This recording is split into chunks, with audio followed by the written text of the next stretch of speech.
What's up everybody, I hope you're doing great. This is Sam and welcome to this live stream. What's up everybody, I hope you're doing great.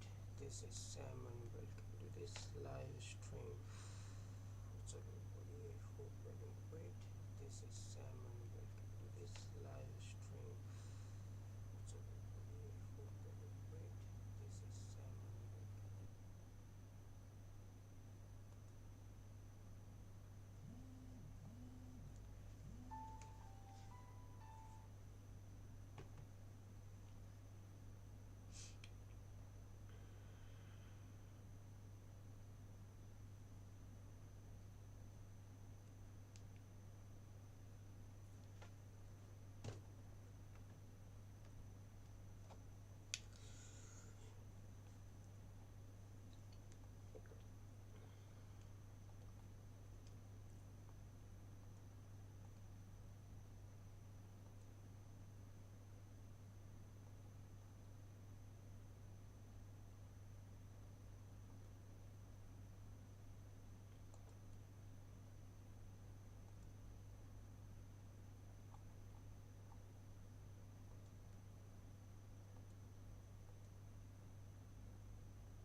Start here.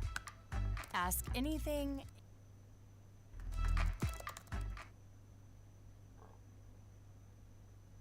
What is there to help? Go ahead, ask follow-ups.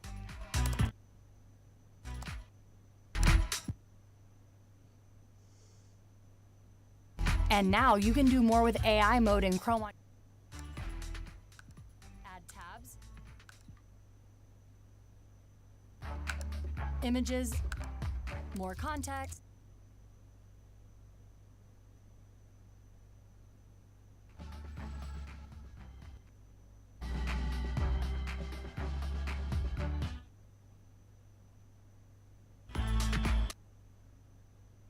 Deeper with AI mode.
2.6 M.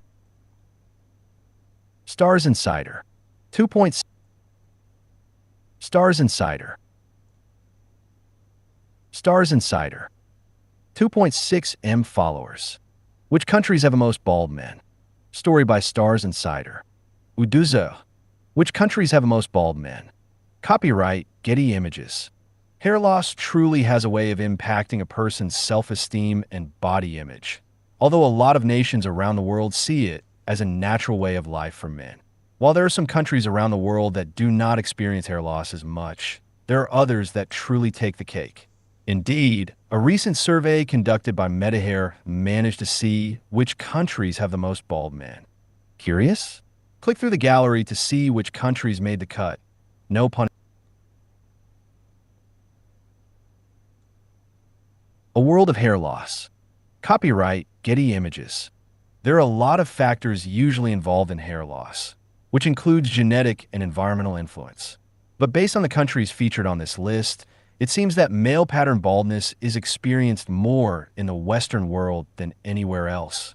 Let's take a look at the countries most impacted. Sponsored content.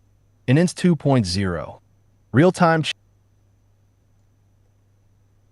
Pakistan. Copyright Getty Images. A remarkable 33.6.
Okay, go ahead. Oh, maybe polish it as I've never been to San Francisco before. Okay, that's much more natural. I've never been to San Francisco before, so I'm very excited to this trip. My friend Yeah. told. Just a quick fix. Yeah. I'm very excited about this trip. Oh, excited about this trip. Why not exciting? Right. Excited describes how you feel. Oh. Exciting describes the thing. So you're excited about the exciting trip. Yeah, I've never been to this. so let's go. I'm a student.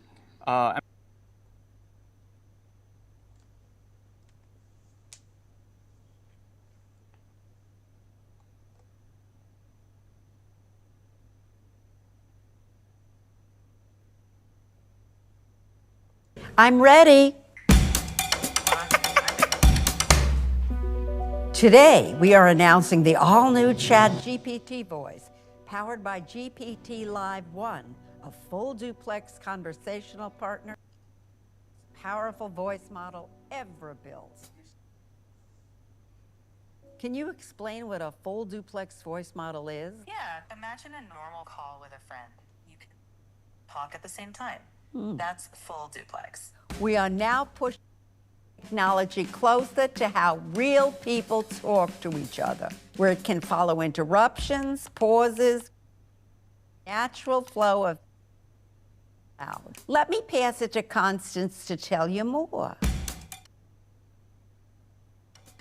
I'm planning a trip to Santorini. I want to spend a month over there. That sounds amazing trip. Okay, we're ready. Okay. Now, bye. Okay, I'm here if you need me. I know. Natural conversation is nice, but I'm more interested in whether it can think. ChatGPT voice can reason through harder problems on the web for up-to-date information. Here, let me show you. Okay, I'm giving a lecture in 30 minutes on the history of sound. Okay. Okay, can you fact check my dates? Sure. Scott de Martinville's phone autograph in 1857, Edison's tinfoil phonograph in 1865, and Berlinger's gramophone. I'll check those right Okay, now. and while you're looking, can you find any delays in the 16th Street BART station? Sure. Okay, and then...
And Cisco already use PromptQL. Let me show you how it works.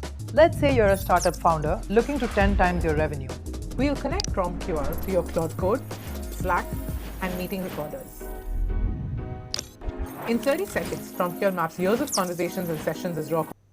It starts shaping into a company brain.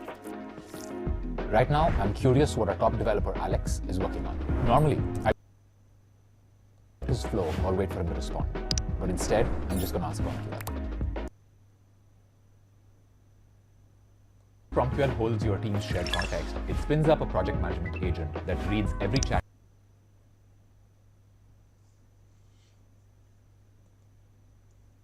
PRs, his dozens of recent Slack threads, and today's meeting. It finds that Alex is onboarding, but there's an issue. He's blocked. Designs to move forward. Here's what makes PromptQL different. Instead of stopping here and delaying this project, the agent pings the person with the relevant copy guidelines and shares it with Alex.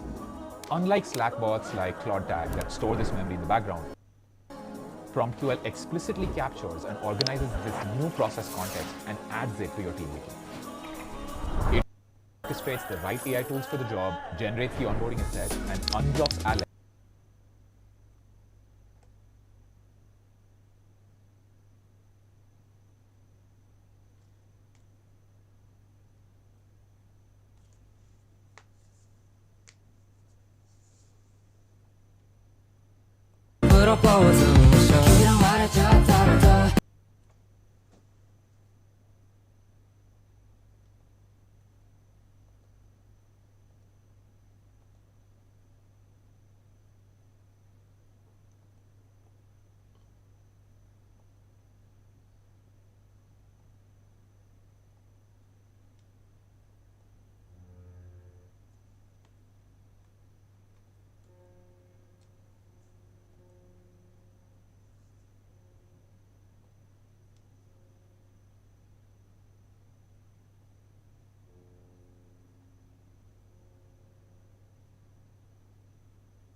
Following the amazing reaction to the Marble curriculum yesterday, we've decided to make it open source.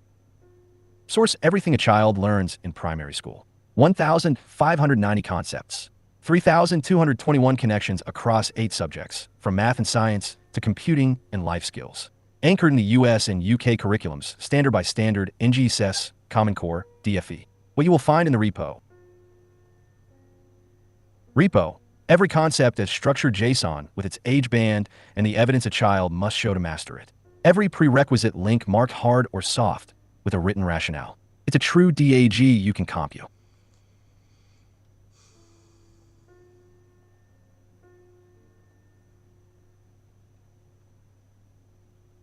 At Withmerbleep.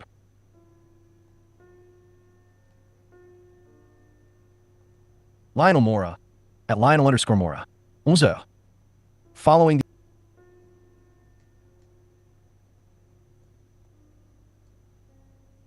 DAG you can compute learning paths on. Open license. You can build whatever you want with it. Now is a unique time in history to be building in education. Getting AI and kids' education right is likely one of the hardest and most important problems to crack over the next decade, and we need as many smart and creative minds behind it. We think a common solid basis, accessible to all, and that can be built upon, is critical to move fast. That's why we're making this curriculum open source. It's not perfect, but we know it's a robust basis, and we believe that sharing it openly is the fastest way to progress in this field. If you're building an education, share this around you and tell us in comments if you find this useful and if you want to contribute. We'll keep working and investing on it. At Withmerbleep. Credit goes to @Guillaume-Baboni for building this. I just made it look pretty. Links below. Pause. 002 019 133.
Post. Byte Plus. At Byte Plus Global. Dolce Dream 5.0 Pro API is now available on Byte Plus. AI image generation is evolving beyond creating a single image. Edit with precision.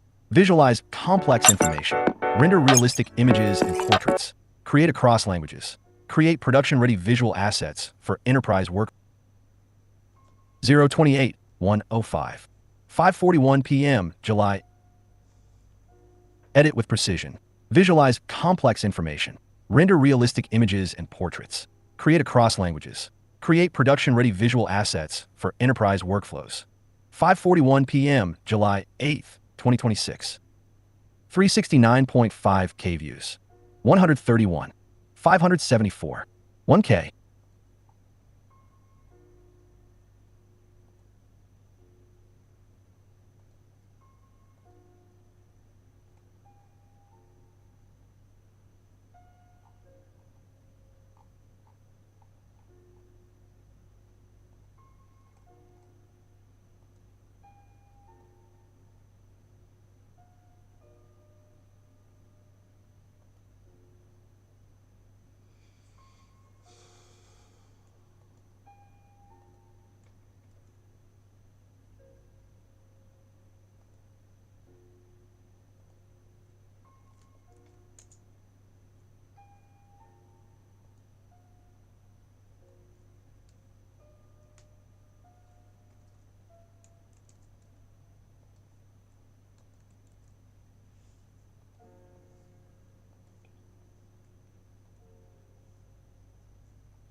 the AI community building the future.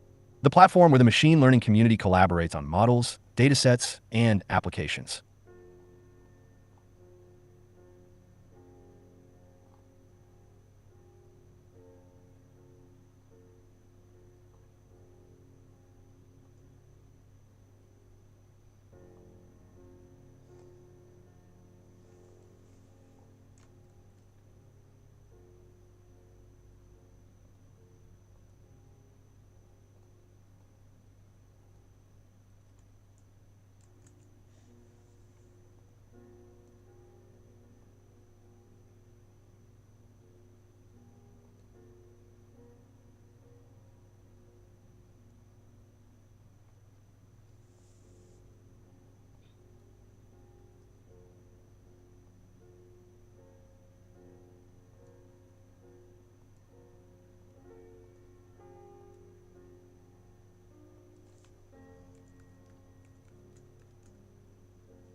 Introduction. We're introducing GLM 5.2, our latest flagship model for long horizon tasks.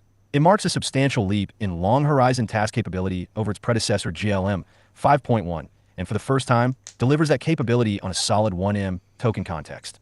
GLM 5.2's new capabilities include solid 1M context, a solid 1M token context that stably sustains long horizon work, advanced coding with flexible effort, stronger coding capabilities with multiple thinking effort levels to balance performance and latency.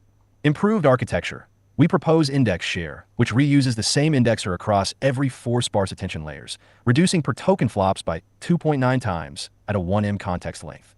We also improve GLM 5.2's MTP layer for speculative decoding, increase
LTX Best Face ID, LTX 2.3 Identity LoRa, reference to video, /IPT2V.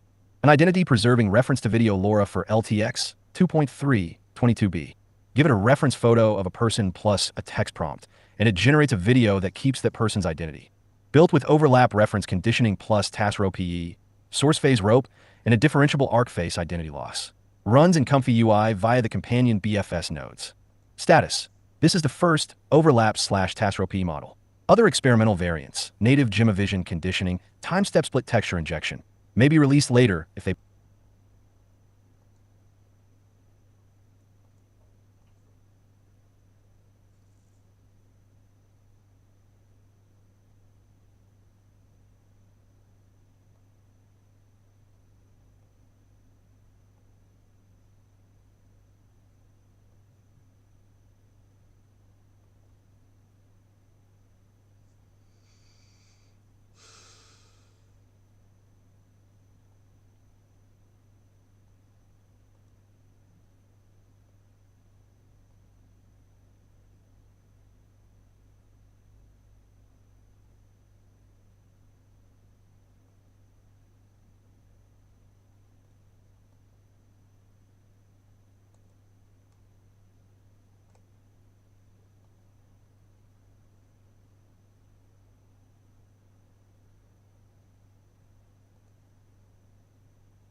to hover around the area that you want the model to focus on. Let's say I'm studying for my human anatomy exam. I can say, hey Clicky, can you tell me more about the muscles in this particular region?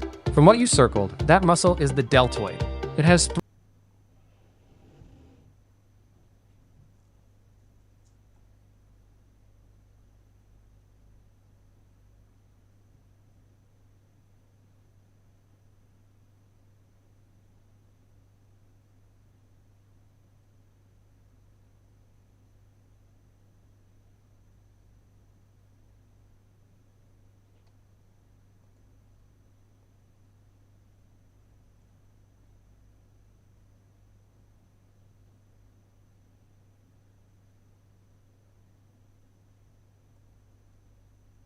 Do you realize what he just did? He connected Claude Fable 5 to his drone, put the whole thing on his phone screen, and now every hour in the air pays him $300. Look at his screen. A regular drone flying over a street in Vietnam, but with a green corridor drawn through the air like a racing game. That corridor is the flight path Claude Fable 5 planned for the scan. Altitude, speed, camera angle, all calculated so every building facade gets captured from the right distance. He doesn't fly the route. He supervises it from his phone. Pause at 019. And read the orange banner on his screen. Positioning. Fly with caution. The drone sweeps the street once at 4K, 60 frames per second.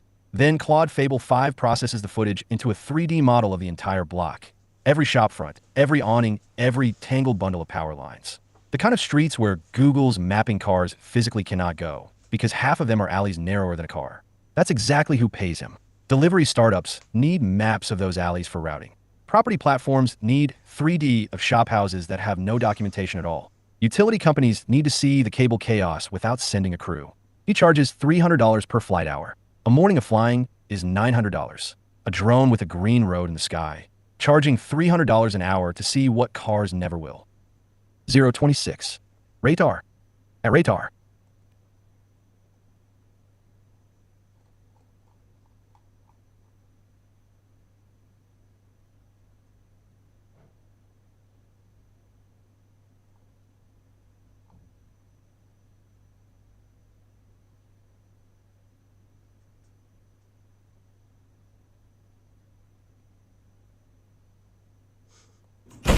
Time to call it a day here. You should go to bed now. Time to sleep.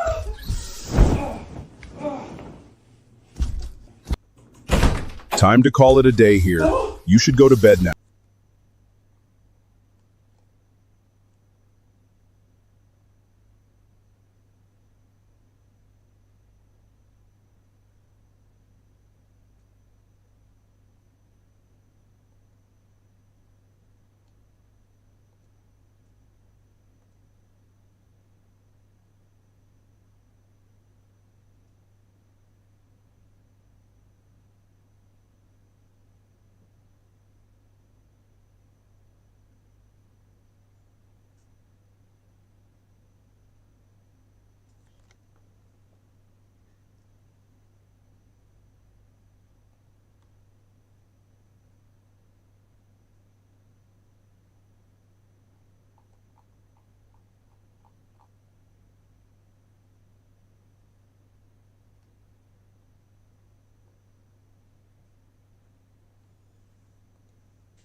Arania, vaya Julián, cerca Montiel, atrás la pide Messi también, pasa.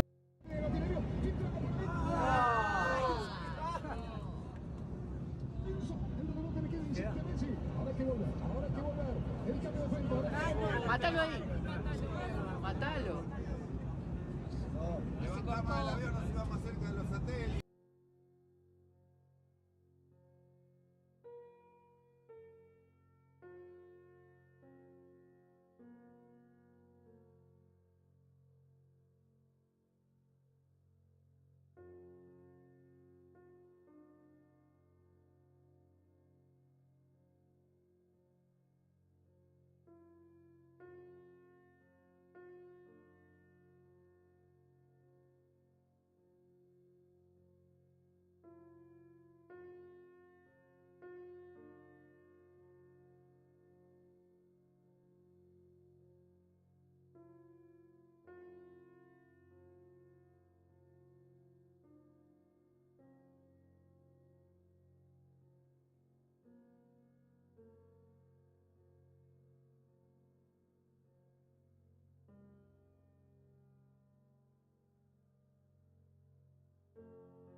And this is my AI cloned voice. Hi, this is Kevin's AI voice. You probably can't tell the difference. I was able to clone it in under 30 seconds. I'll show you how to clone any voice on your PC with no subscription and no complicated setup. All you need is a short voice sample, and you could generate new speech in just seconds. To do this, I'm using a free and open source app called VoiceBox. You'll find a link right here at the bottom of the screen. VoiceBox uses some of the best voice models behind the scenes, including Qwen 3 and Chatterbox. On the website, download, and here, choose your operating system, and then run through the install. And here in the main interface. Now, there's no complicated setup directly on your PC. Let's start by creating our first voice. Over on the left-hand side, make sure to click on this icon. And right here in the center of the screen, you'll see a large button that says Create Voice. Let's click on that. You have a few options here. You can upload audio, voice, or right over here, you can even capture system audio. For now, I'm going to record my own voice. Now, as a note, you can record up to 30 seconds. Found that the closer you get to 30 seconds, typically the better the quality, but it still works even with just a few seconds. I'll click here and then record. Hi, my name is Kevin Stratford, and today, once you finish recording, right down below, click on transcribe. If this is your first time, it'll need to download a model to process your audio first. And right down below, I can see everything that I said in my sample recording. Now, over on the right-hand side, you can give this voice a name. I'll call mine Kevin because this is my voice. Once you type that in the bottom right-hand corner, we can now create a voice profile. Now click here. Now, this is the fun part. This is where we can turn text into speech. Right up on top, make sure to select the voice that you would like to use. I'll select Kevin, the voice that I just created. Then, so over here, the Kevin Cookie Company has the best cookies in the world. Over here, you can choose the model. Now, Qwen 3 TTS is a brand new model that works exceptionally well, so I recommend going with this, but you do also have a few other options. Once you finish typing in your text, right over here, click on Generate. After a few moments, you can play it back. Let's listen to how it turned out. The Kevin Cookie Company has the best cookies in the world. Sounds pretty good. If you like the result, you can click on the three dots, and over here, you can export the audio. You can also try regenerating if you want to try again. Down below, you can also delete. Now, let's try one more example. Let's now create a new voice. This time, instead of recording the voice, let's try uploading some audio. I'll click on Upload, and then click on Choose File. And there, I see my file. I'll double click on that, and then let's click on Transfer. And I see all the text down below. Right-hand side, just like we did before, let's type in a name for this voice. I'll call it the narrator.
and improve usage transparency with the redesigned quota dashboards. Today, we'll also go over some features you may have missed, and we're back with a Q&A. So hold on to your keyboards and get ready for launch. Starting off, we have completely redesigned our model quota dashboard. In the Models tab of the settings screen, you can now easily see how much of the 5-hour and weekly quota you have used versus what's remaining. You may have missed this one, but workspaces have officially been renamed to projects. Think of a project as the boundaries and scope you set for your agent. The project can group a single folder or multiple folders, like separate front-end and back-end repos, giving your agent the complete required context. You can customize settings, security configurations, or rules for each project independently without messing up your global preferences. We now have native support for PDFs. You can drag and drop PDF documentation directly from your file system or attach them using the media option in the Add Context menu. This gives your agent direct access to files, like product specifications, system documentation, or design manuals, without you having to manually extract the text. We've added native support for audio files, so you can play and preview audio files directly inside the sidebar file viewer and artback viewer. And for text, we've improved how markdown.md files are rendered. You can now easily toggle between the clean, fully formatted preview and the raw markdown content. And if you ever get stuck, the built-in anti-gravity guide is there to help, directly within a conversation. It works entirely under the hood, answering questions and walking you through features directly. Finally, let's talk about slash commands, which are fully supported in both Anti-Gravity 2.0 and the CLI. They are specialized prompt shortcuts to help you guide your agent. They've been around for a little.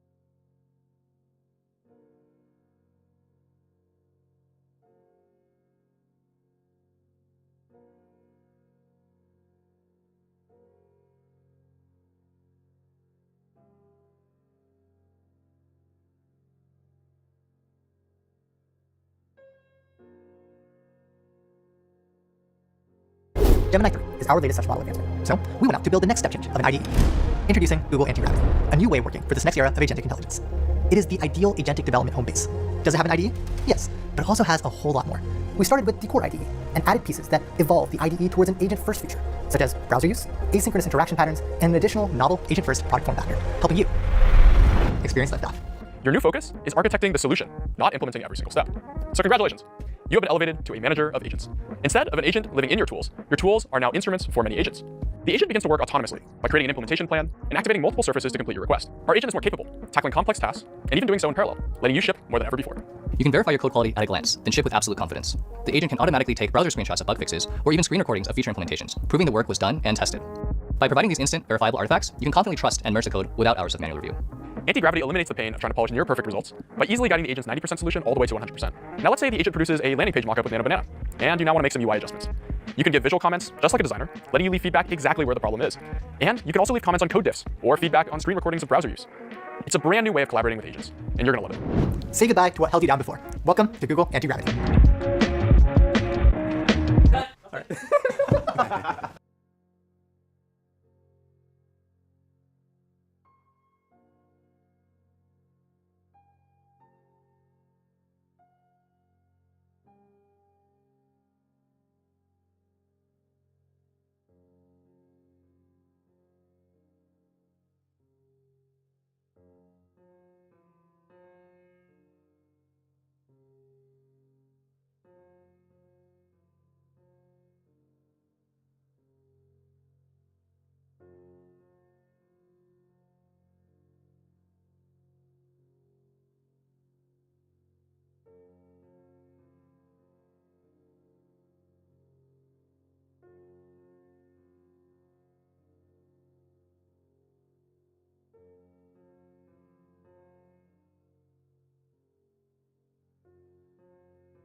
how does the 60/30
Yes, I can see your screen. It looks like you're in a notebook titled Brand Identity in Notebook LM. What would you like to work on today?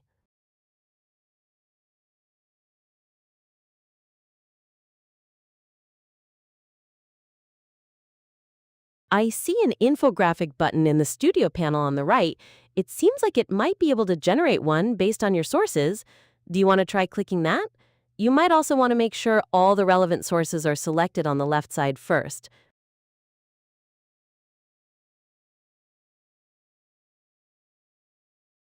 Got it.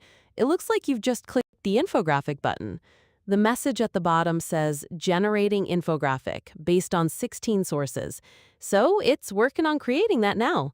We should see the results soon.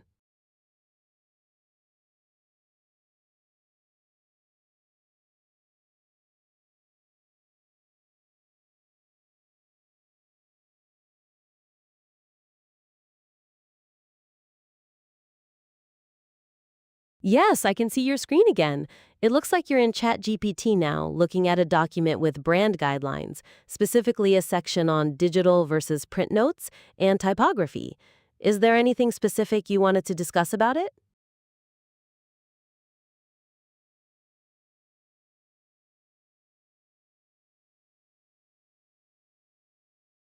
I see. To create the infographic from that entire brand system document, you'll want to add that text as a source in Notebook LM. You could either copy and paste the content directly into a new source or upload a file if you have one saved. Once you've done that, you can select all the sources you want to include in the infographic and click the infographic button again. Does that make sense?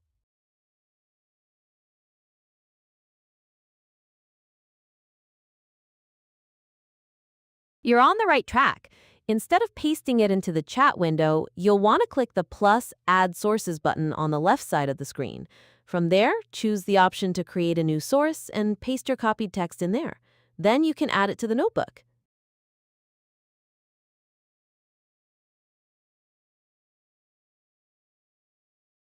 Great, you're in the right place. In that pop-up window, you'll want to choose the Copied Text button since you have your text ready to paste. After that, you'll have an area to name the source and actually paste it. Do you see that button?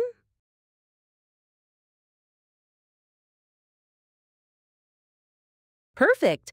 I see the text in the box now. All that's left is to click that Insert button at the bottom right, and that source will be added to your notebook. Then you can select it along with your other sources for the infographic.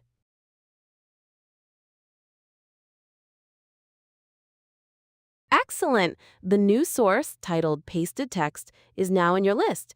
Now go ahead and make sure that and any other sources you want to include in the infographic are marked with a check mark on the left. Once you've selected them, you can click the infographic button in the Studio pane.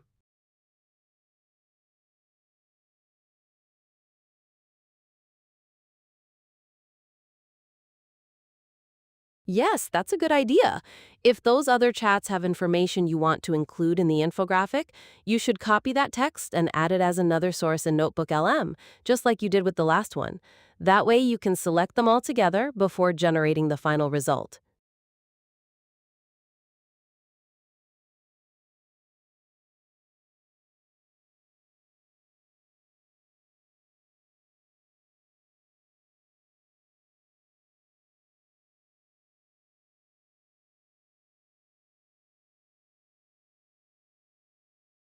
Yes, absolutely.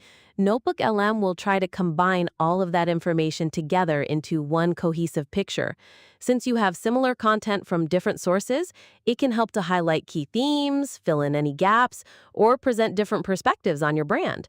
When it creates the infographic, it will look for connections and common threads across all of them, giving you a more complete view. Does that make sense? I'm not sure I understand what you mean by vamped. Are you referring to a specific part of the brand system or something else? If you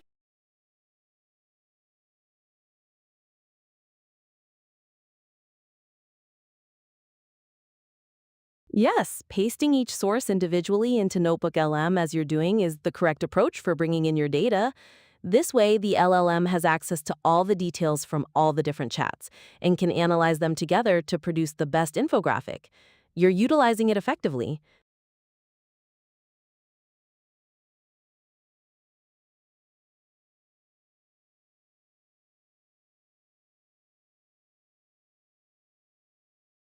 Of course. Think of Notebook LM as a personalized AI collaborator that's focused on the information you give it. It works by letting you upload your own documents, like these brand guidelines or chat transcripts, and then lets you ask questions or generate summaries or even creative content like that infographic based on those sources. It's designed to help you gain insights and make connections across your materials more easily. Is there any specific part of that intro you'd like to know more about?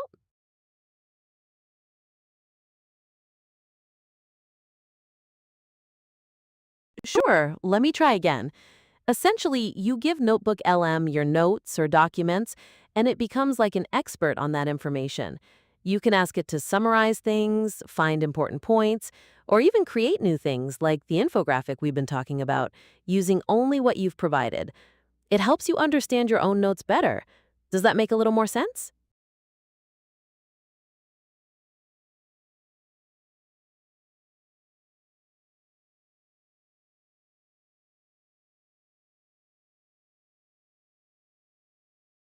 Certainly.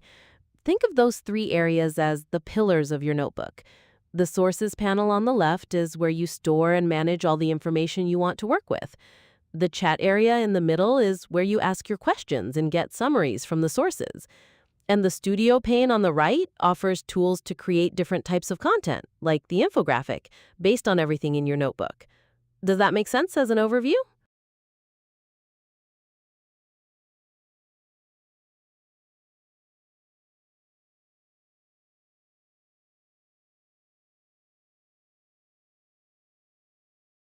Sure, I can walk you through it. First, focus on sources on the left. Your tutorial begins by clicking the plus Add Sources button, just like you did to paste your text. Next, you move to Chat in the middle to interact with your data by typing a question. Finally, in the Studio pane on the right, you select an option like Infographic or Summary to create something new based on all of those sources. Does that flow make sense?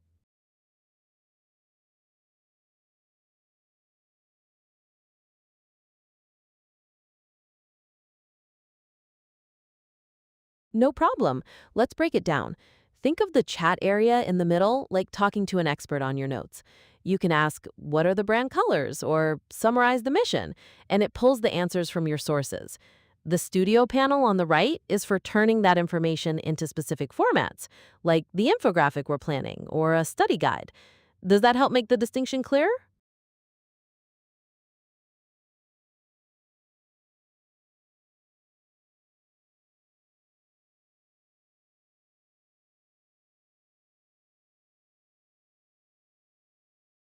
Okay, let's go through those studio tools. You have things like Audio Overview, which creates a spoken summary of your sources, Slide Deck, which helps with presentations, then there's Mind Map, which visually connects concepts. You also have Reports for detailed summaries, and smaller formats like flashcards and quizzes for learning. For structured data, there's Data Table, and for visual summaries, Infographic, which we're looking at. Each one takes your sources and transforms them into a specific visual or text output. Is there one you'd like to know more about?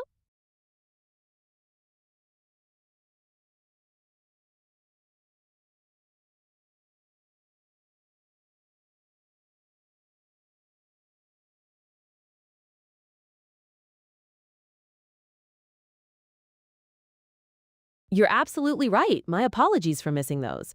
The Video Overview tool creates a script and a visual storyboard for a video based on your notebook's content. And the Data Table tool extracts information from your sources and organizes it into an easy-to-read table. Would you like me to quickly summarize the other features in the Studio panel too?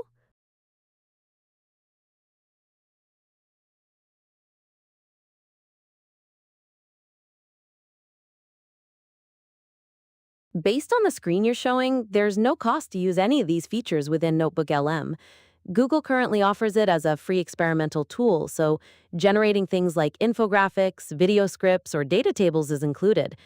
I'm not sure what AC test refers to specifically, but if you mean using the options you see, you can use them freely.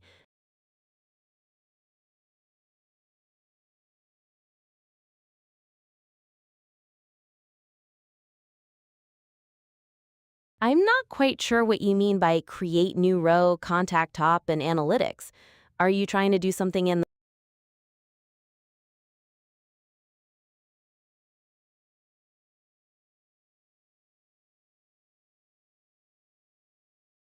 I see. The Create Notebook button lets you start a completely new separate notebook for a different project.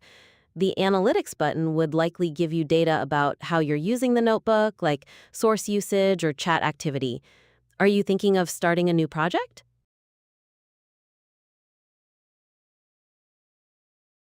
In general, analytics is about looking at data to find patterns and draw conclusions. For Notebook LM, it would show you things like how many sources you have, how often you're chatting with them, or which features you use most. It's essentially a way to understand how you're interacting with your work within the platform.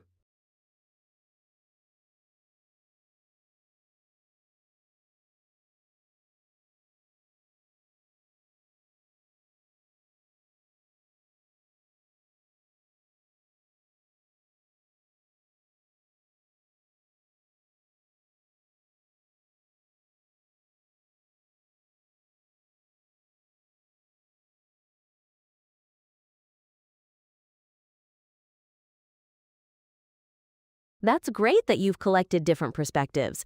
Now make sure all those sources are selected on the left and then click the infographic button again. Notebook LM will draw from all of them to create a richer, more complete infographic by comparing the details.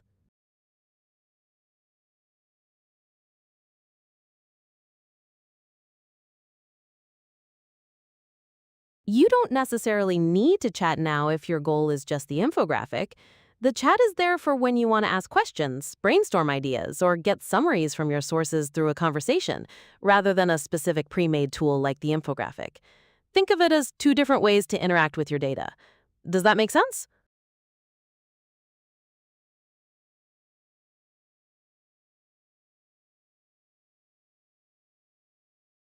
It looks like you said bye, but I want to reassure you that all of these features in the Studio panel are free to use within Notebook LM.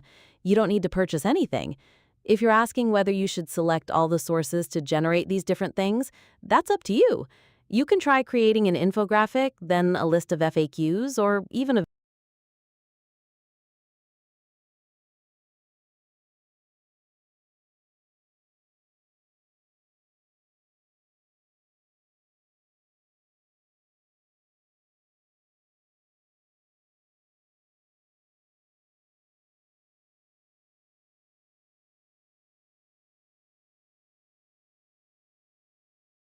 You could call them content blocks or generated assets.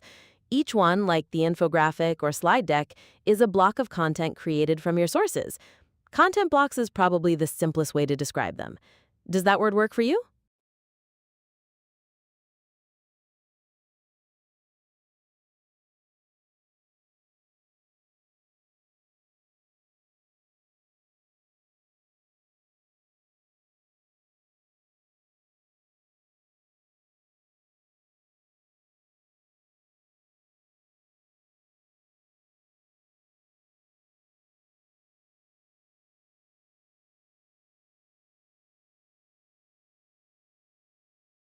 I completely understand, and I'm happy to help with that.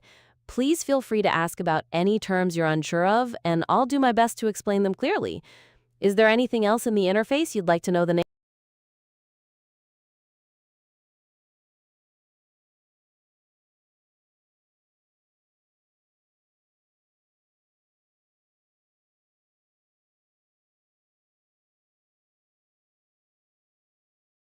That's a great question.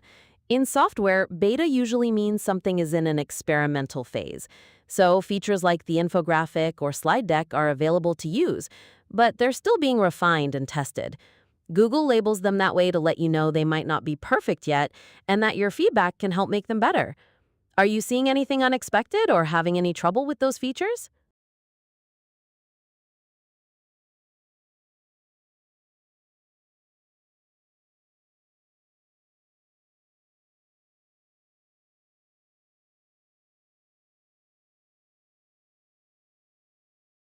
Of course. It looks like clicking Audio Overview opened a window where you can customize it. You can choose a format like deep dive or brief, change the language, and even choose which sources you want the audio to focus on. There's also a space to provide a more specific instructions at the bottom. Does that make sense, or do you want me to go into more detail on any part?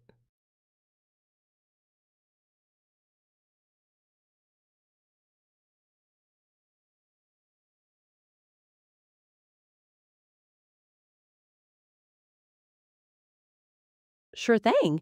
This pop-up lets you shape your audio overview. At the top, you can choose a format, like deep dive or critique, which changes the style of the discussion.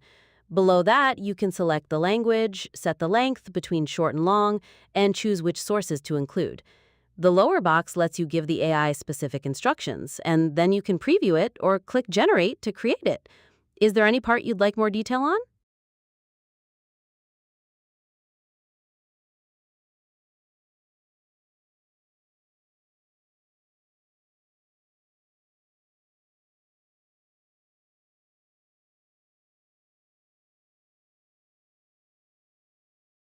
Those three tags you're seeing, brand strategy, launch roadmap, and visual identity, came from the sources you analyzed. Notebook LM read through your documents and automatically pulled out those main topics to suggest what the audio could focus on. You can click them to quickly add them to the instructions. Does that make sense?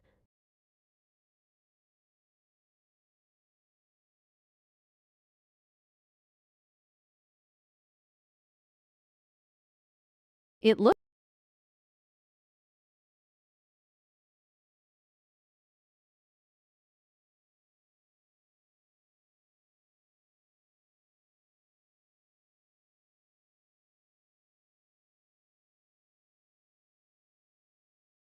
That question, what should the AI hosts focus on in this episode, is where you can give the AI more specific instructions. Instead of a general summary, you could say, focus on the brand's visual identity, or analyze the launch roadmap. It allows you to guide the generation to be more tailored to what you need. The options below that, like brand strategy or launch roadmap, are keywords pulled from your sources that you can select as quick suggestions. Does that make more sense about what to put in that box?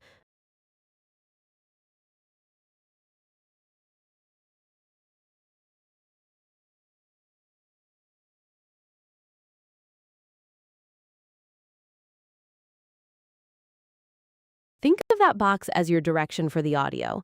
You can type in a specific topic you want them to focus on, like brand strategy or visual identity, or ask them to summarize a certain part of your sources. Those tags you see at the bottom are just suggestions based on your data that you can click to add quickly. Does that make sense?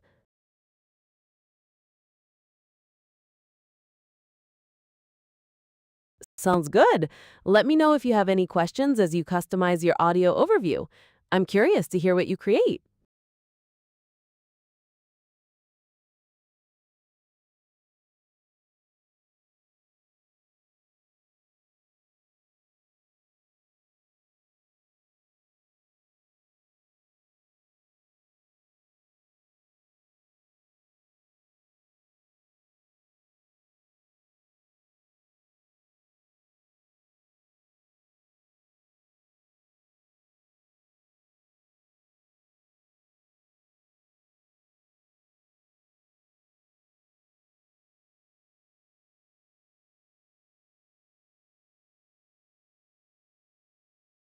Sure. You can say, I've clicked on slide deck or generated slide deck. This pop-up helps you customize a presentation. You can choose a format, either detailed deck with full text or presenter slides with key points. Then select the language and length, and in the bottom box, describe what you want the deck to focus on, like a visual guide to Arts of Sam. Finally, click Generate to create it. You could also say, can you describe what the different options in this pop-up do? Does that help?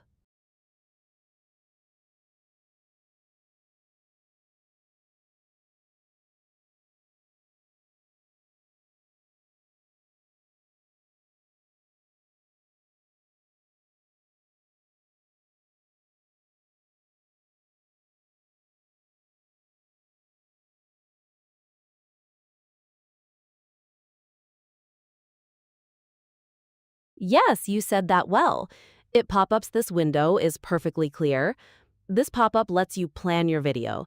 You can choose a format like explainer, pick a short or long length, select the audio language, finalize which sources you want to use, and choose a visual style like clean or sketch. The text box at the bottom lets you tell the AI specific details you want to focus on. Do you need help with any of the specific settings?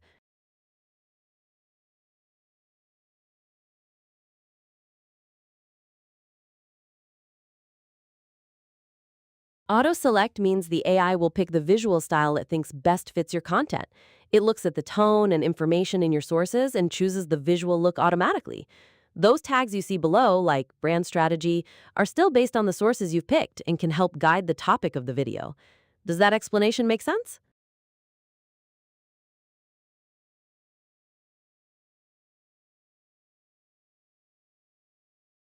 Got it. You've customized your video overview and typed all as the custom topic, so it will draw from all 23 sources. It's creating it now, though that might take a moment.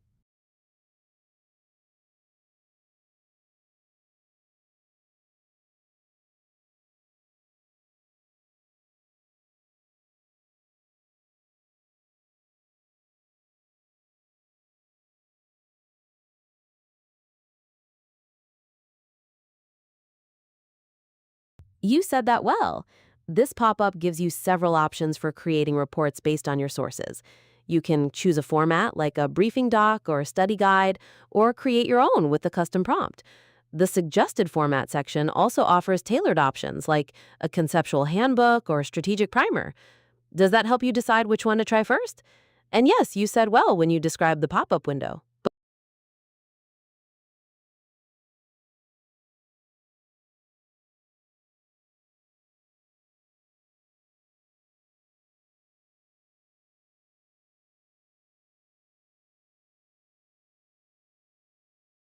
I understand.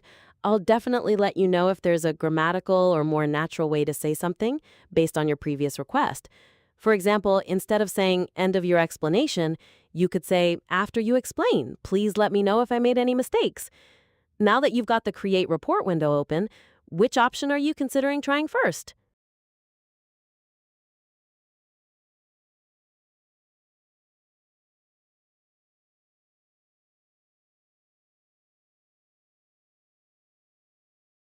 That sounds like a great plan. Trying different options will help you see what each format can do. I see you're generating several things already, and you also just opened the flashcards option. Let me know which report you decide to create first.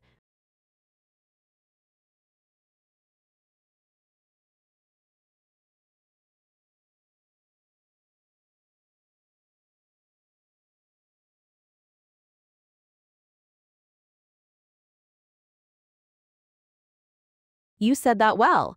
Describe the flashcards before is very clear. This pop-up allows you to create flashcards for studying. You can choose the number of cards you want, set the difficulty level, and select which sources you use. There's also a box to tell the AI what the main topic should be, and it gives you some examples to consider. Then you just click Generate to make them. Is there any part of this you'd like to adjust or ask about?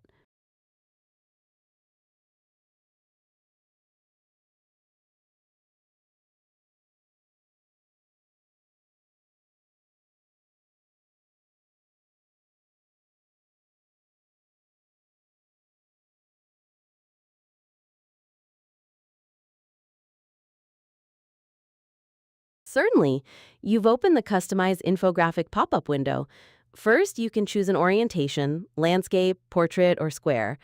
Next, pick a visual style, like clean or sketch, or let auto-select decide. After that, decide the level of detail, concise, standard, or detailed, and select which sources you want to include. Finally, in the bottom box, describe what you want the infographic to be about, like key concepts from the brand identity guide. Then just click Generate to create it. What aspect of the infographic creation are you most curious about?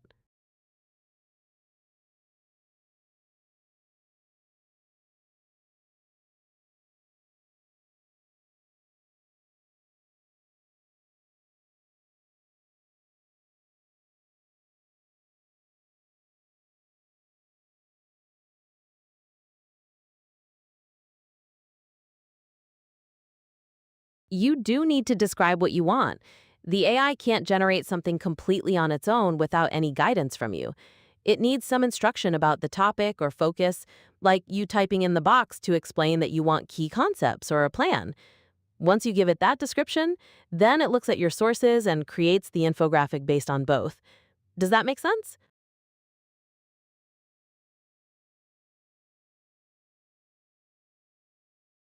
If you just click Generate without describing anything, it might just pick a general summary of the documents or possibly focus on the first few topics it sees.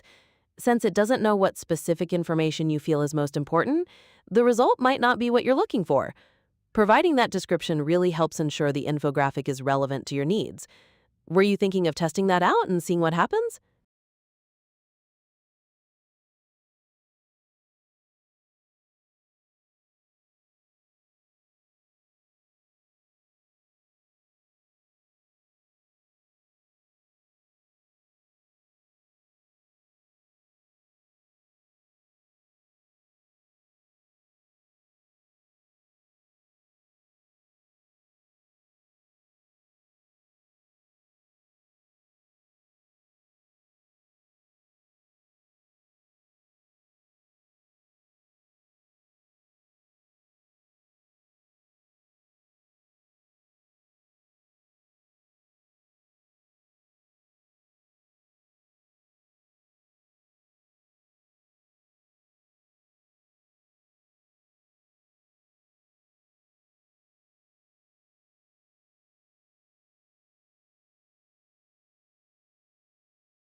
If you just click Generate without describing anything, it might just pick a general summary.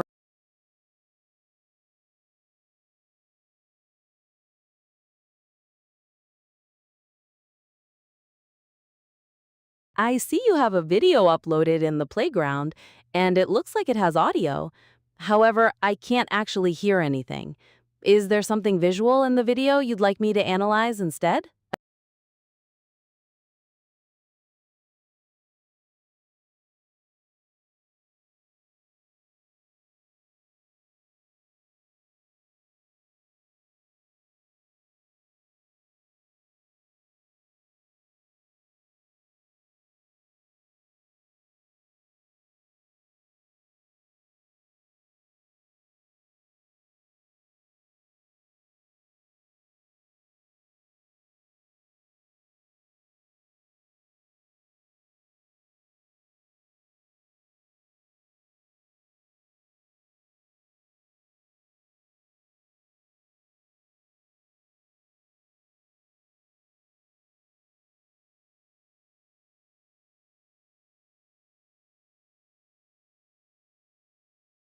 Yes, I can read you loud and clear.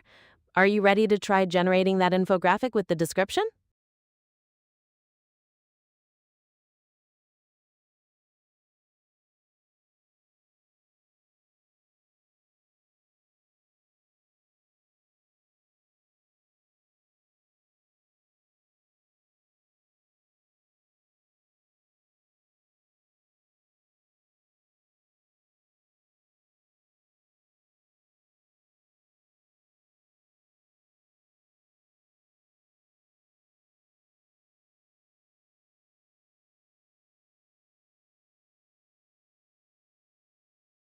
Create a comprehensive, modern, and creative roadmap, infographic for Arts of Sam that visually charts the brand identity process. The design should be minimalistic and highly detailed, using a clear UI flow to act as a guide, sequence logically, and highlight key data. Focus on the brand strategy, launch roadmap, and visual identity evolution, making the infographic visually engaging and innovative. Note for improvement. Instead of in each language, you could say, please provide this text in English.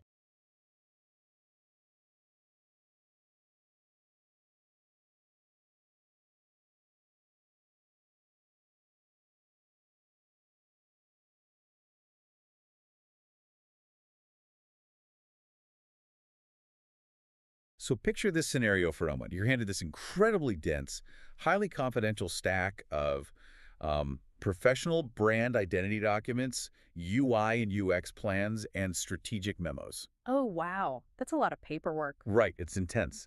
We are looking at the internal files for a company called Arts of Sam. And your mission, as laid out in these pages, is seemingly straightforward, but honestly, incredibly intimidating. You need to build a premium, ultra-luxury brand from absolute zero. Yeah, that blank canvas is usually, well, that's where people freeze up. I mean, it's a massive undertaking. It really is. Especially because, in the ultra-luxury space, the margin for error is basically zero.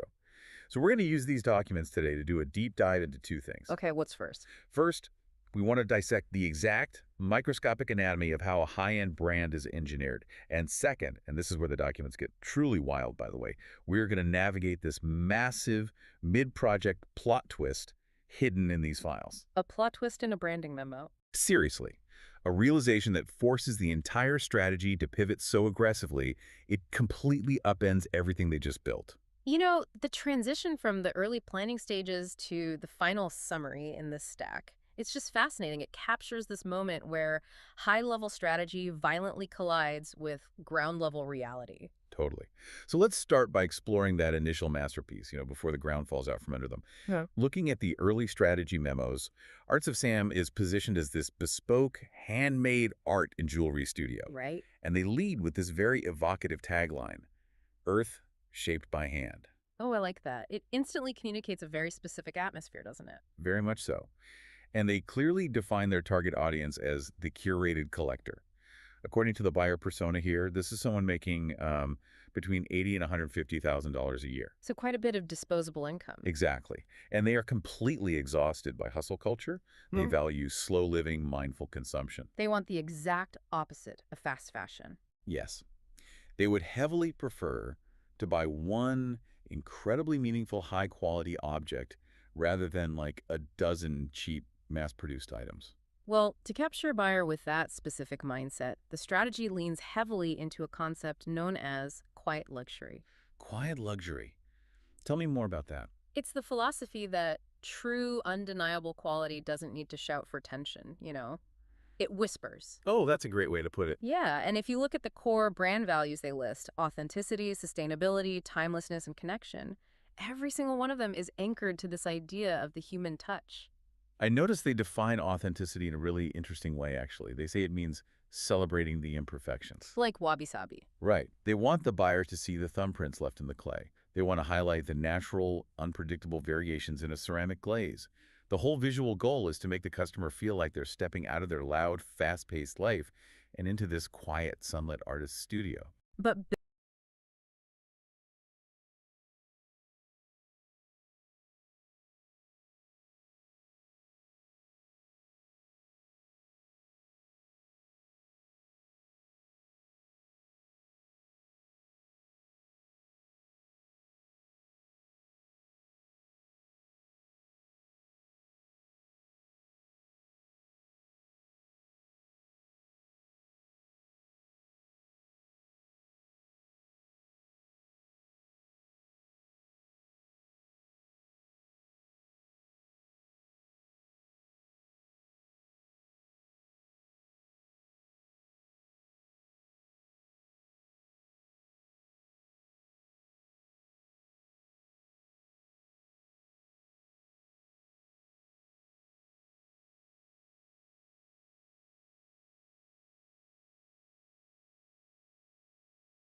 Hey everyone, welcome to today's Explainer. We're going to do something super fun, deeply practical, and honestly a little bit revealing today.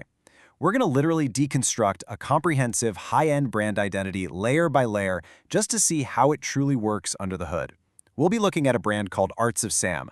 By breaking this whole thing down, you're going to see exactly how abstract concepts and creative ideas are transformed into a living, breathing, and highly structured business system. Here's our roadmap for this explainer journey. We're going to build this brand's blueprint from the ground up. We'll start with the core brand foundation, move into crafting the visual identity, tackle a pretty dramatic B2B strategy pivot, explore building the digital experience, and finally, assemble the complete brand book. Let's get right into it. Section 1, the core brand foundation. Okay, let's dive into this. You know, long before a logo is ever sketched out or a hex code is picked, a brand absolutely needs an invisible psychological strategy to anchor it. Every great brand starts with a core philosophy, and for Arts of Sam, it's perfectly captured in this single, highly evocative quote: "Art shaped by human hands." This messaging pillar sets a really tactile, sensory tone for the entire project.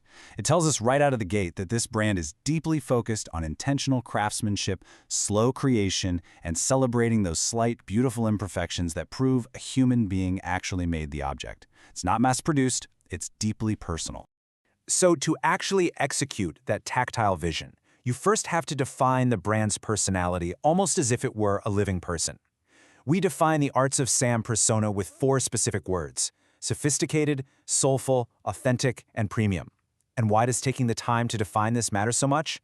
Because these core character traits create a governing personality that dictates every single subsequent business and design choice. If a font choice, a website layout, or even a packaging material doesn't feel soulful or premium, it gets cut. It acts as the ultimate filter for consistency. Section 2, crafting the visual identity. Now we're shifting focus to translating those abstract and visible core values we just talked about into strict, reproducible visual rules. And this brilliantly illustrates the brand's strict color system, widely known in design as the 60-30-10 rule. We have 60% canvas white, which gives us vital gallery braiding room and negative space for the art to really shine. Then 30% studio charcoal provides a grounded, sophisticated structure for our typography. It's softer and way warmer than pure black. Finally, just 10% is reserved for soulful gold. By keeping this metallic accent strictly at 10%, it retains its high-value perception and is saved only for crucial moments of delight, like a call to action or physical foil stamping. It's truly a masterclass in visual restraint. Now let's look at how this builds the typography strategy. For display headings, they use Cormorant Garamond. It's this gorgeous, calligraphic, high-contrast serif font that feels deeply traditional and artistic. The sharp contrast between its thick and thin strokes literally mimics the delicate lines of handcrafted art.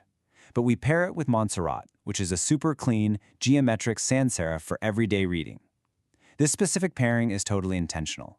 It perfectly balances that artisanal, handcrafted charm with crisp, modern legibility. These strict visual rules extend right into the photography art direction too.